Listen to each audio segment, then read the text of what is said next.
not big enough for a bench, but it's something that we can look at some other point. Oh, it's here? Yeah. It's not big. Well, this little area, see, I think it's because it's just right before the road, but the guys will eventually, they choose, so. Yeah, they said it. Yeah. Yeah. Between the city and us, but. Exactly, but all in due time. Yeah, Yeah, everything's very, very pretty, so. Good, how you doing?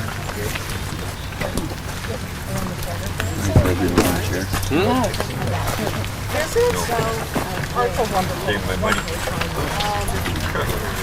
But I haven't seen about going to Alberta. I know another guy that did it. Some of the dudes.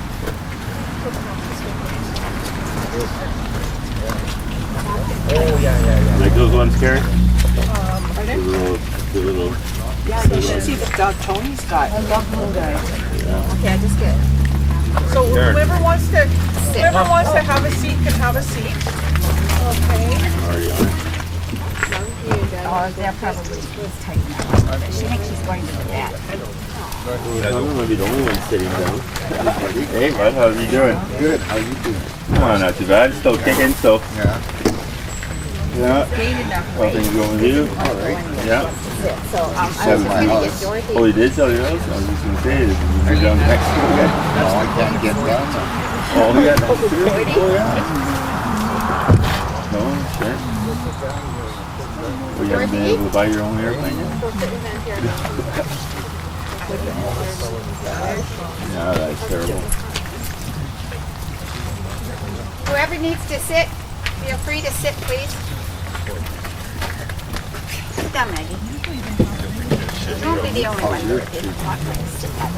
No, you don't need to sit by yourself. You move in 2 or 3 and I'll sit down. Seriously, because I might end up having to pick up. No. Curtis, are you going to sit down in here? I'll sit out right here, actually. Okay. Yeah. Oh, do you want to sit down? No, you're good. You're good. In case Bill comes. You want to sit down? Very good. Yeah, it's just been over over here. I'm tired now, so Yeah. really sucks at 40. Boring. And then the wife, she's finally maybe going back to work. She punched herself in the eye when they got to them. And she was married to her house. She hit the box out of her carport. And she was pulling the box out from her. Well, it slipped out of the box. I'm going to sit beside you guys because I'm Different places We've met before at Chinese food. You remember when we were at? He said that really Yeah. Thank you. It was just Something there they start seeing they around. look a lot darker. So I don't know. It is. I never even. Did you meet Dorothy? Remember we used to go out I've never took her Oh, yeah. Bill and Dorothy. Amy knows him and Gavin knows him. Oh, really? I don't think I've met you. Yeah. And if I have, I don't remember. Brian. The only one. Yeah, he's great. Well, I didn't. Yeah, that's okay. The big tall one. One of the big tall ones.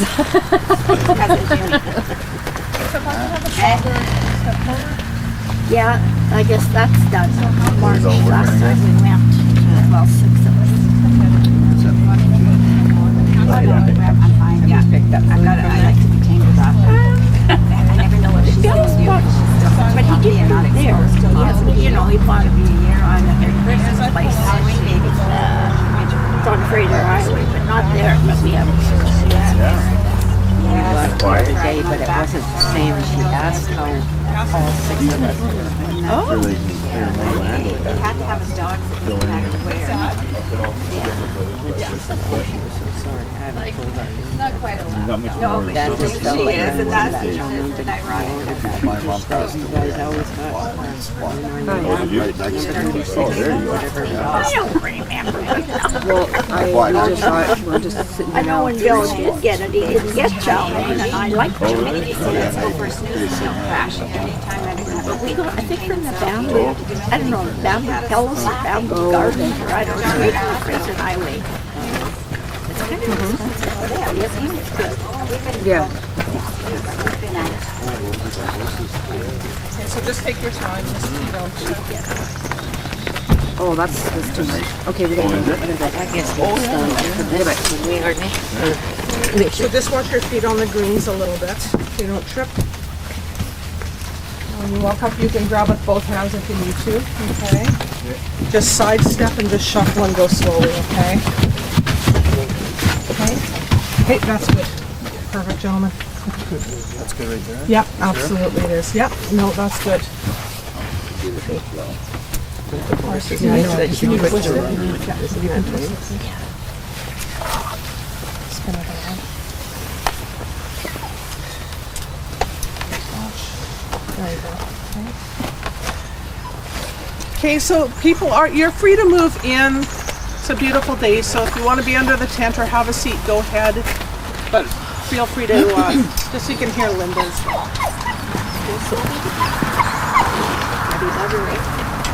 Yeah. That's good job.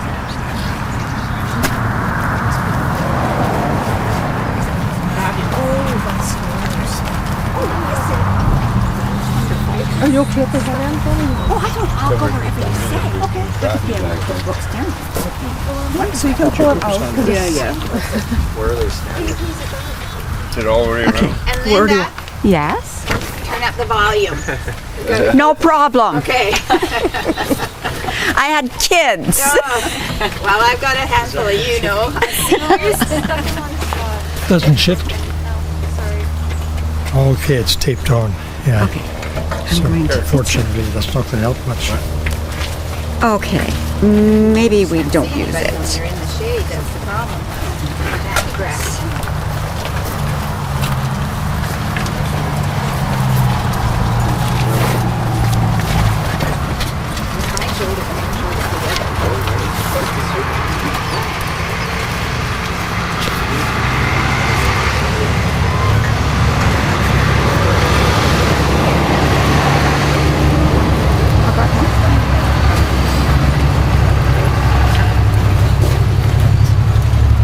There are 6 seats that are empty.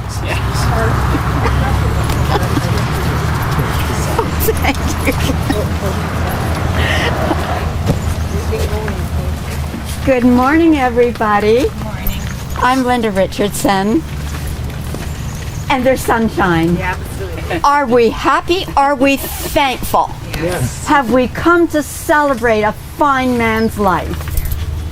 And so has his dogs. I'm Linda Richardson, and what a privilege to be here with you on a day which is our second chance, and we've done well with the weather, and we so appreciate it. Some of you may have taken the scenic route. We took the scenic route. And so we find ourselves standing in a small rural cemetery when the earliest headstone is from the 1880s. And so imagine, with that, the number of families who have stood, just as you do right now, for over 140 years. In all kinds of weather, and the person that they are celebrating with love and loss was every age imaginable. Today, Mount Lehman is a beautiful little community with a mix of busy farms, small acreages, and did you notice, estate homes. But here, where we are in Mount Lehman, there are stones, and there are names on those stones. And every name records the love and dreams, the heartaches of every life, mourned and celebrated. But this morning, this sunny, cool morning, our focus narrows to this small bit of land and the name of one man. His name was John Lindsay. And there are words that have been said, no doubt, in this cemetery so very many times. The Lord is my shepherd, the psalmist said. I shall not be in want. He makes me to lie down in green pastures. He leads me beside the quiet waters. He restores my soul. He guides me in paths of righteousness for his name's sake. Even though I walk through the valley of the shadow of death, I will fear no evil, for you are with me. Your rod and your staff, they comfort me. You prepare a table before me in the presence of my enemies. You anoint my head with oil. My cup overflows. Surely goodness and mercy will follow me all the days of my life, and I will dwell in the house of the Lord. For how long? Forever. Thank you.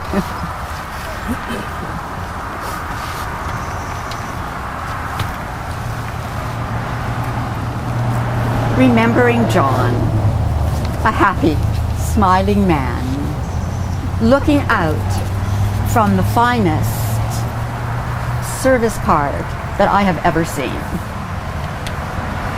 John was born in Roslyn, BC on January the 12th, 1943. Glance around and look to see if any of you were here, and a few of you were. He was the third of 4 children, and brother Hugh is with us. Hugh, there you are. Do you not want to come and sit down? This is your brother, but welcome, welcome. He doesn't sit well. Oh, all right. He likes to walk. Okay. As a young person, John with brother Huey did the outdoors stuff of hunting and of fishing. John left school at grade 10 and worked in the mills at 100 Mile. He was 15. He moved to Vancouver and got a job at Ocala Prison. He was now 23. And at 23, he met 16-year-old Arlene at Burnaby Lake Stables. I asked Arlene, what was he like? Do you remember what you told me? Probably had a nice car. That's exactly what you told me. And I quote from my notes, he had a nice car. They dated for 4 years and they married in that 4th year. A romance over horses. Each had full-time jobs, and at one point they had up to 35 horses. 14 years after marriage, there was Colby, and as it turned out, he was also a joyful, full-time job. It was back to the horses and the farm while Arlene went to work, and John took Colby everywhere he needed to be. John's was a lifetime of breeding, raising, and showing his horses. He would work for 31 years as a correctional officer at Ocala, and he retired at the young age of 54. His retirement would be 23 years. There would be 10 years of good health. The following years told a story of physical challenge that would be daunting to the most courageous amongst us. In the obituary, Arlene has included a paragraph that details the challenges after challenges, victory after victory, as her Energizer bunny would come back strong until he didn't. On Wednesday, September 30th, John quietly slipped away, but not before he'd made 39 calls. That was just to me. Yes, he made 39 calls home to Arlene on that September 30th day. John was 77 years, 8 months and 18 days young. Scott Noble is with us today, as is Brian Giesbrecht, and both of them are going to come and share their memories. So, Scott, if I could ask you first. Sure.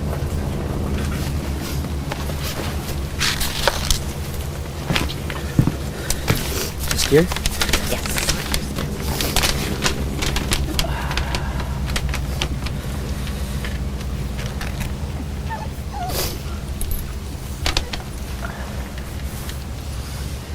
The first time that I remember meeting John, I played novice hockey with Kobe on the Langley Oilers. I remember his loud voice of encouragement and quickly knew that John had a bit of a tough side.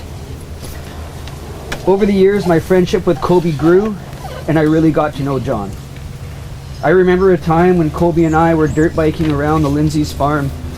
I had rolled Kobe's quad down the hill and bent the handlebars. To say the least, I was a little nervous for John to come home. Upon John's arrival, we were on the driveway examining what I had done. John walked over with a smile on his face and asked what had happened. Reluctantly, I explained to John that I rolled the quad. With a smile on his face, he said, well, as long as no one was hurt, we can fix the bike. I quickly realized that John had a bit of a soft side. He was kind, compassionate, fair, and honest.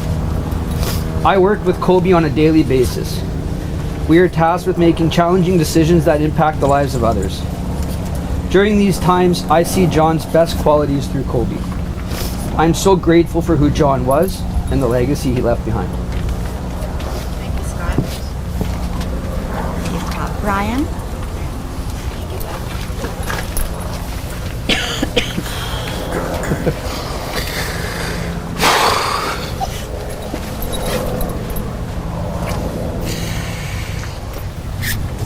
Brian.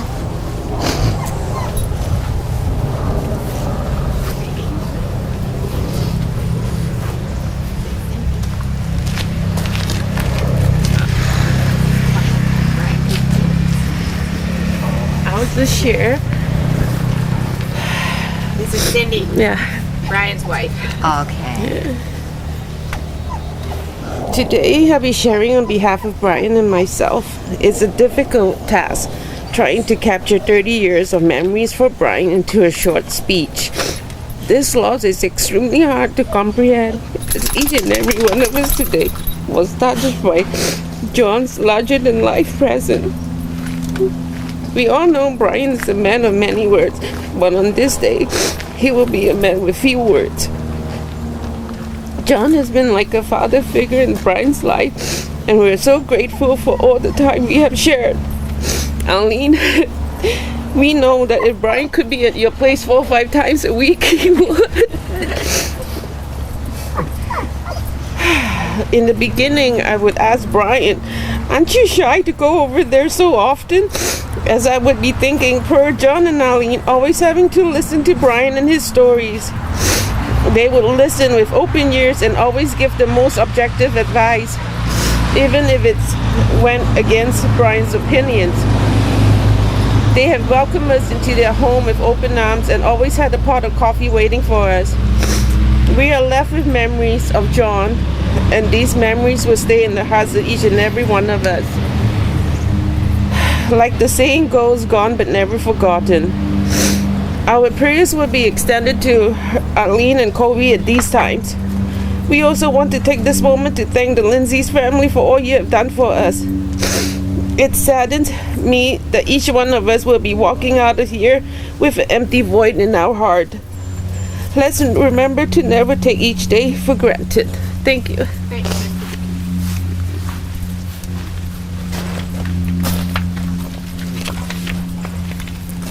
Brian, thank you. Thank you for the depth of your heart, the transparency of your heart. And sometimes, because two people become one, we're grateful that your message was shared this morning. Is there anyone else that would want to share a memory? While you think about it, let me just share a small story with you. You have been introduced to Lorena, our funeral director, as being the best funeral director there is. And she worked with Arlene in planning, in part, this service. Lorena brought up different options as to what to do with replacing the corners that come on a casket. They offer things like golf clubs, I think, or hockey sticks, or different things that I have seen, but there was nothing with dogs or horses, so that just cannot do. And then Arlene remembered. And she remembered that there was an old box of trophies. Inside were some of their national championship trophies with 4 identical Appaloosa horses. Enter Colby, who worked the wood and the horses into the perfect corners that they represent this morning. Aren't they gorgeous? You have got to look very, very closely, because this casket is unlike any other casket. And Arlene, those horses could still be sitting in that dusty box, but here they are, defining the very essence of a man's life and part of his love, and they will remain in tribute with him. They eloquently define Colby's father and Arlene's husband. Any memories that came to mind that someone would like to share? I would imagine that before the service and after it, together and by your cars, you'll continue your conversations about him. I turn my head and look towards death now, feeling my way through the tunnel with a space of emptiness and quiet, the shimmering silence that awaits me. This is my direction now, inward, to the green pastures. The cares of the world concern me no longer. I have completed this life. My work is done. My son has grown. I have loved much and well. Those I leave behind, I love. I hope I will remain in their hearts as they will in mine. Thank you for taking such good care of me. And to all of you who have been my friends, thank you. Thank you. Careful hands have carried John to this resting place. Here in this last act, in sorrow, but without fear, in love and in appreciation, John's casket has been placed. We commit his body to the grave, earth to earth, ashes to ashes, and dust to dust, in the certainty of the resurrection to eternal life through our Lord Jesus Christ. Into the darkness and warmth of the earth we lay you down. Into the sadness and smiles of our memories we lay you down. Into the cycle of living and dying and rising again we lay you down. May you rest in peace, in fulfillment, in loving.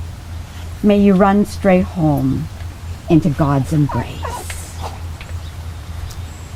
Some of you have been here before, and some of you will come again. There will be times when people come and they wander and they read the names, they look at the dates, and some better than others do the math. One day people are going to walk past this very place and they will see John's name and they will wonder about his life. It will remain in a question mark in their minds, but you who are here know his life. You have lived life with him, and you know that he was loved. You know how bountiful and rich his life was.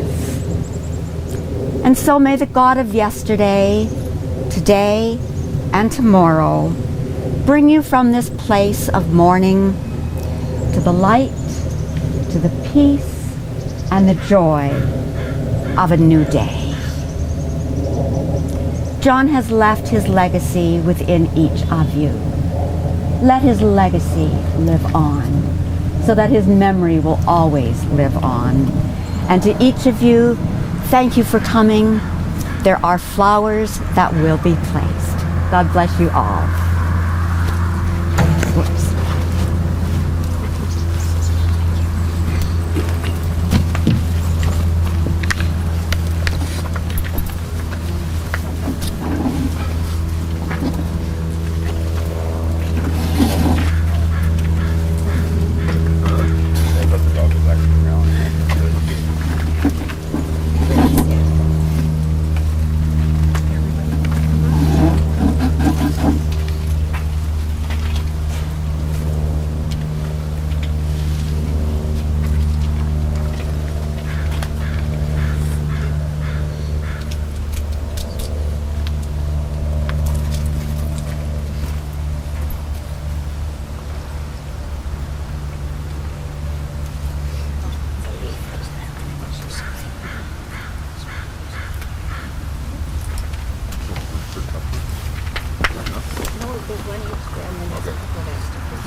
How you been?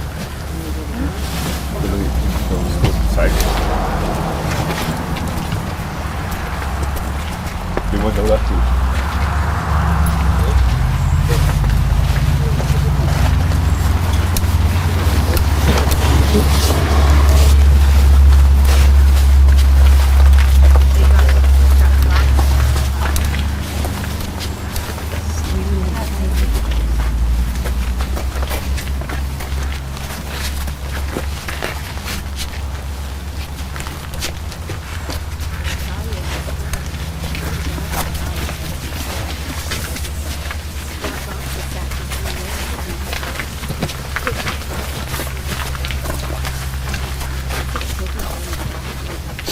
I want to put the other blade.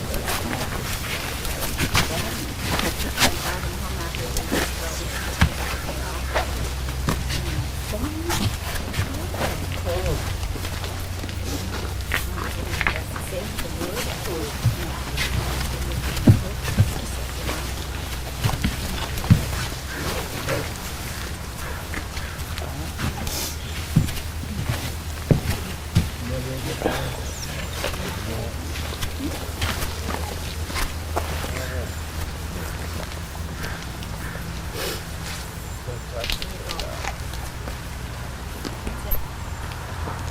this concludes the graveside portion. Okay, just want to thank everybody for attending. As Linda had mentioned, take the time to look at the corners of the casket. Everyone has a special plaque beside each one. Colby came in yesterday and worked like crazy to get those on, and he did an amazing job. So take the time to look, and you're more than welcome to stay for a little bit and share some memories and to go from there. Okay, so I just want to thank you for being here today.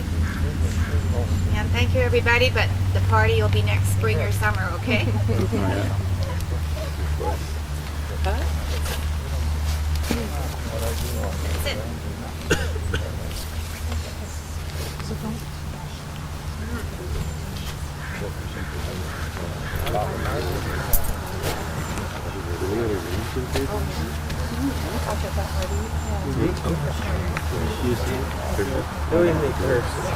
Jimmy, I mentioned once or twice before you place it underneath the ribs.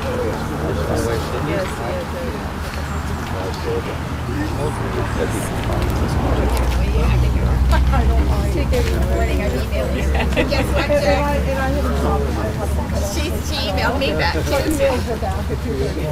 But that was another day. It wasn't even the same day. Like I woke her up, so. No, I don't sleep, so it's good.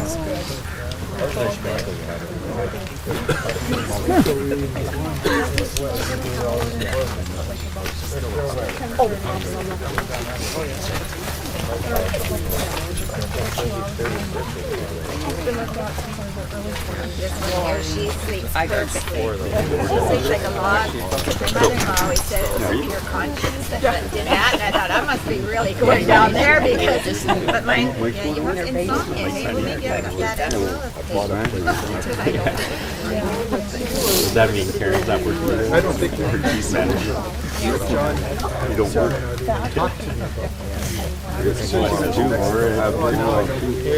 Oh, she does?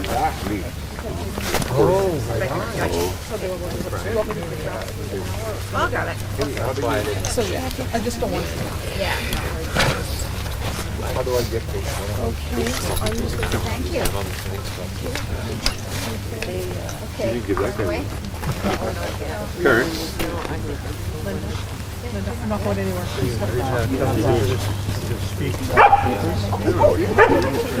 Dog treat? She's trying to steal that little dog. Karen.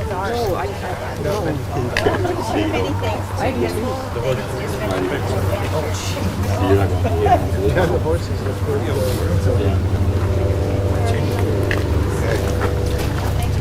They don't normally like to do that.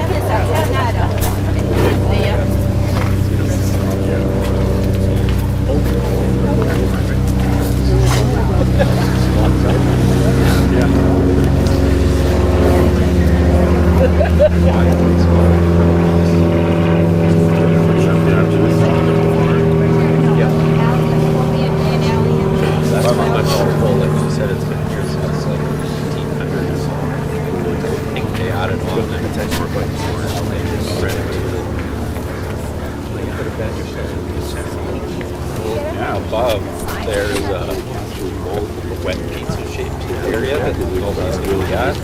Nobody's angry about it, so.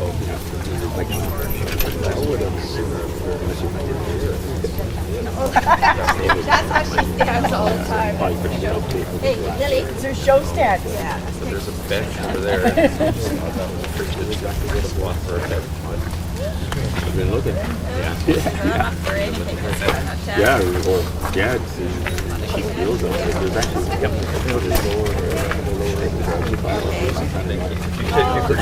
Thank you. And you're out, you were taking pictures, okay? Oh, God. Kurt, Michael. Yeah. Taking a box off the top shelf, right? And now on her. No, Oh, yeah. yeah, I would take down. No, Yeah, just because it's So simple, right? Okay, so go to my phone. I tried. No, they don't. Yeah, but what are you gonna do once you get it on the phone? Nolan.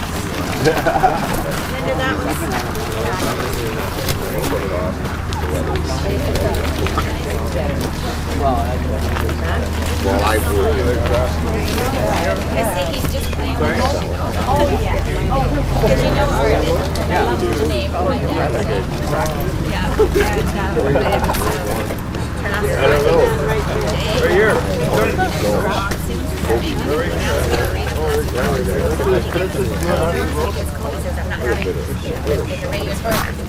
See, honey?